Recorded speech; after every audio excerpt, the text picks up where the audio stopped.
Again, if you're looking at gender split in the UK, only Bingo actually offers a female lead.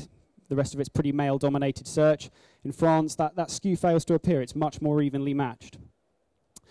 And what this means is that when I was talking about developing site content to get better conversions, if you have this kind of data and you know that it's younger people, you can start to tailor that content on your site to what you know makes those people convert. And that's something that you can learn. It's harder to apply that back into the keyword research. How do people actually, younger people, search? You know, what kind of terms do they use to somebody who's a bit older? That's hard, but there are tools that will tell you that, such as Bing's got quite a good one, and there are others out there as well. So again, it's all about localizing your site to the audience and offerings, and not just sort of translating and replicating content. And just so you know, Google is the dominant search engine in France. It's got around a 90% market share. So that localized quality link building is essential to get best results in France. Another example of market would be Finland, with quite a bit of opportunity at the moment. So gambling restrictions are quite high. It's the state-owned monopolies that are there. But what we found with our clients is they do particularly well in Finland because their offerings are far more wider than what those local monopolies have. So it's actually much more attractive to players to go onto those sites. There's also not many of those local sites, so competing in search engines isn't as difficult. And also Finnish players spend pretty well. We find that with poker clients that we work with, the Finnish player will spend around 4 to 5 times as much as somebody from Central Europe. And that's something that's always really important to be looking at when you're looking at the overall spend of a market. Not just how much is it worth, but how much are those individual players worth, how much are those conversions worth that you get.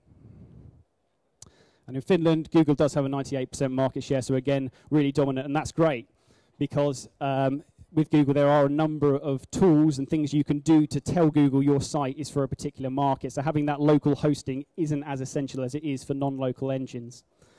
In Finland, the general size of the market for doing things like link building is quite small. There's not as many other sites, but there is a lot of sort of PR opportunities and places where Finnish players share content, and those are the kind of sites that you should be looking at. So generating a lot of good content and putting it out that with links back to your site is a really effective way of optimizing for Finland.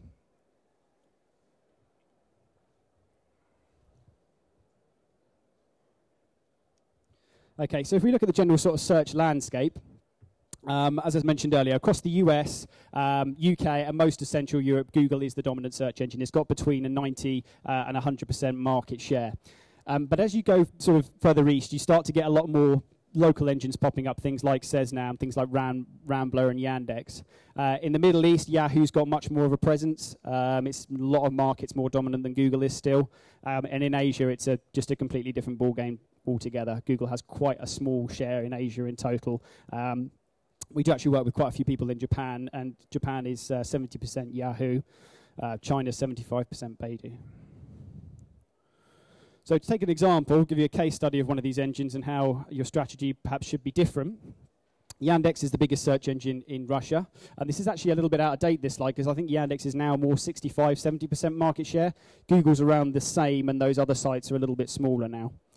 But Yandex is a government-run search engine, and they've done a really good job of keeping Google out. They've stopped them buying advertising networks and so forth. And the main reason for this is that there are now 45 million people online in Russia, and that's a growth rate of 15 million just over the last year. And probably next year we'll see about another 20, 25 million people going on in Russia.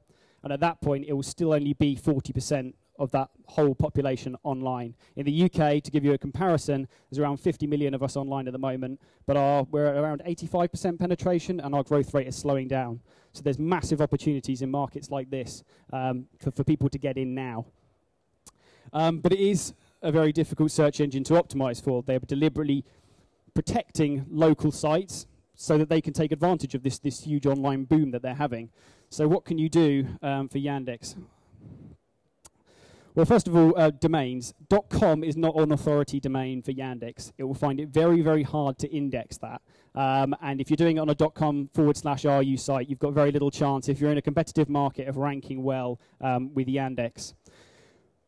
It does have some redeeming features. You recently changed their algorithm from Arzamas to Sheznik, I think, terribly pronounced. But you can geo-target certain cities in Russia with your site. But again, you still need that .ru domain to actually have an impact in there in the first place, really. Yandex is also a much slower search engine, so most of you may know that Google indexes sites around once every 1 or 2 days, but with Yandex it's actually more like 1 or every 2 weeks. And even then, it takes around 2 months for you to actually have any real impact. So within 2 months, you'll be very, very lucky to get ranking in the top 10 for anything on Yandex, which makes it even more important to really know what you're doing with your search strategy to optimize for that particular search engine, because it takes such a long time to learn from your experiences. It also does other things like reads Flash and JavaScript differently and metadata as well.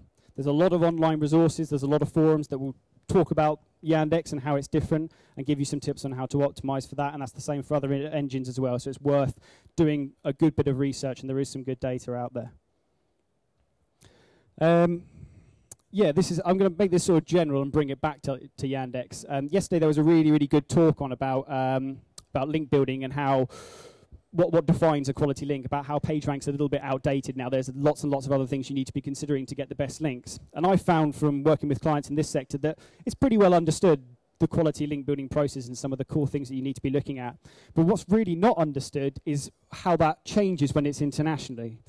For example, if you're optimizing a site for Finland, are your English links actually helping your Finnish site? And I've heard 100 people say, oh yeah, they do help, to a really small degree. You need to be doing your localized link building. So if you're optimizing a site in Finland, you need to be linking to sites that are in Finnish, that are hosted in Finland, and that have a .fi domain to get the best results. That's applicable for Google right across the board.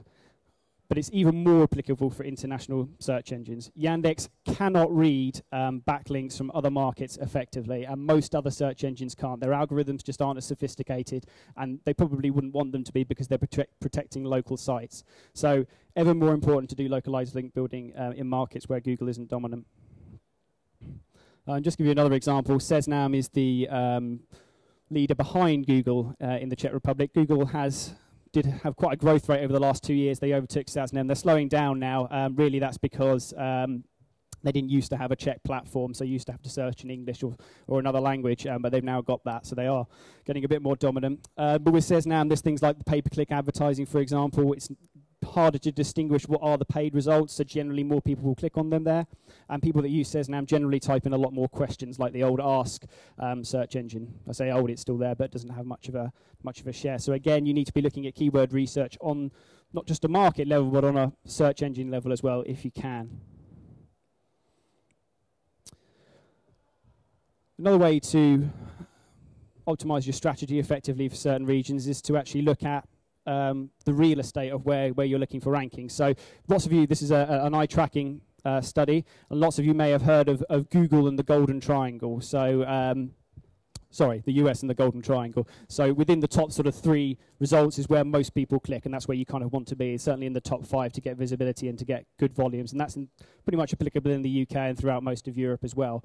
However, in Asia, it's very, very different. You might have noticed from a lot of sites in Asia how you have to scroll right down the page. We like everything in Europe and so forth in one window. It's easy for us to see. Over there, they prefer to have it, they prefer to have it on one long page with loads and loads of sort of things going on, exciting interactive websites. And that's represented by this study of where people are looking on search results. So Baidu is the biggest search engine in China with a 75% market share, and you can see people are looking right down the page on that.